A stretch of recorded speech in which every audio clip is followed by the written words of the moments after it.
মনে হয় বইয়ের রাজ্যে একদম হারিয়ে গেছে এমন একটা প্লেস, তাই না? হ্যাঁ, আজকে আমরা চলে এসেছিলাম বিশ্ব সাহিত্য কেন্দ্র, আর যেটার লোকেশন কিন্তু ছিল বাংলা মোটরের থেকে একটু সামনে পরিবাগের ভিতরে।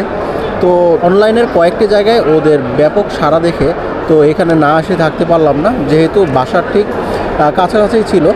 তো এটার ভিতরে ঢুকে কিন্তু দেখেন খুব সুন্দর, মানে সুন্দর ইন্টেরিয়র ডিজাইন করা, আর বইয়ের তো মানে অভাব নেই, অনেক রকমের বই। আর যারা বই পড়ুয়া, যা বই লাভার আছে তাদের জন্য কিন্তু খুব দারুণ একটা প্লেস এটা।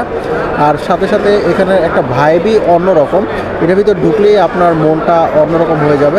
আর এখানে কিন্তু বাংলা সাহিত্যের অনেক অনেক বই আছে, আপনারা খুব সুন্দর সুন্দর বই পেয়ে যাবেন এবং পড়ার জন্য খুব সুন্দর সুন্দর প্লেসও এখানে থাকবে।